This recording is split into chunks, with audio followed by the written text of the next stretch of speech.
I think of all the people that came before me, that fought for our country, that helped build this country, and the pride that I feel wearing this uniform. I think of my uncle, my grandfather, those that served before us and those that will serve after us. I think of all the previous battles and all the conflicts that as the U.S. Army we had went through in the past, all the way from Revolutionary War to current time.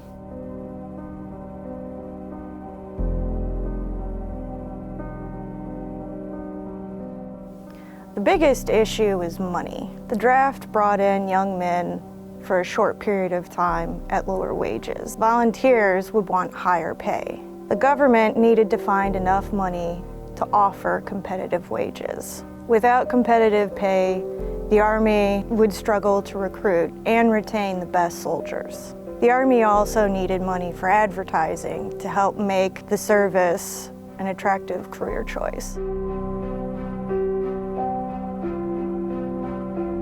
The Army had to learn new training and leadership methods. Draftees had to serve or go to jail, and the Army could use strict discipline to keep them in line. Volunteers would have a choice and refuse to re-enlist if Army life seemed too harsh. The Army learned to focus on professionalism and esprit de corps instead of harsh punishment to keep soldiers in line.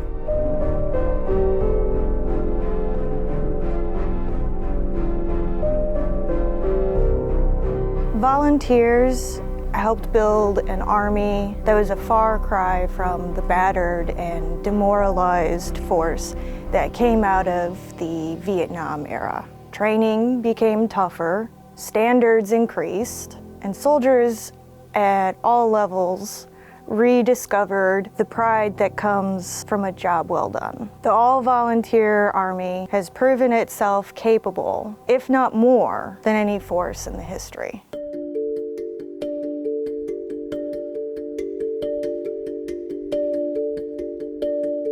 In the 18th century, first off, they stuck out like a sore thumb. They were very bright, colorful, but it was for a purpose.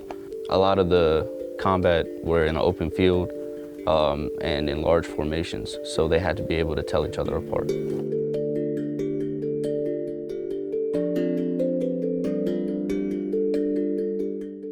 Regulations were published in 1779, red for the Mid-Atlantic, white for New England, and blue for the South.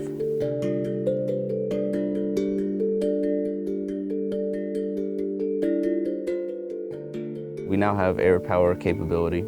Our weaponry is more precise. Our coalition forces are much larger.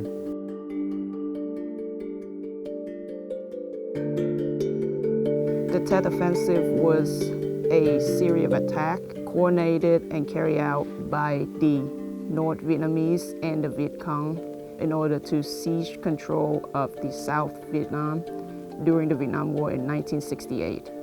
It lasted 8 months from January all the way to September, and throughout this 8 months, the U.S. Armed Force overall basically was fighting door to door, street to street, in order to regain control of the South and give it back to the populace.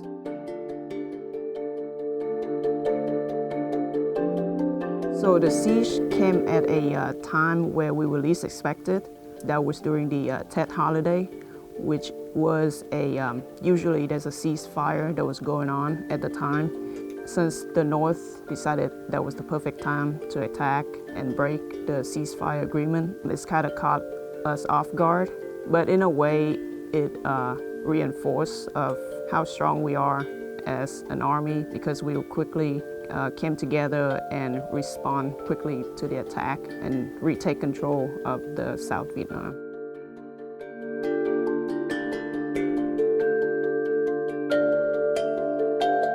The Army shifted the heart and mind of the American people by basically doing everything we can, respond to an aggressor.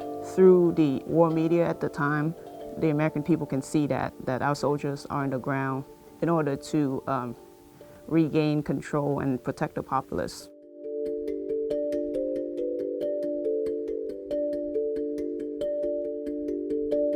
At the end of the day, that's who we are fighting for, that's who we're working for every day, is basically to support the American people.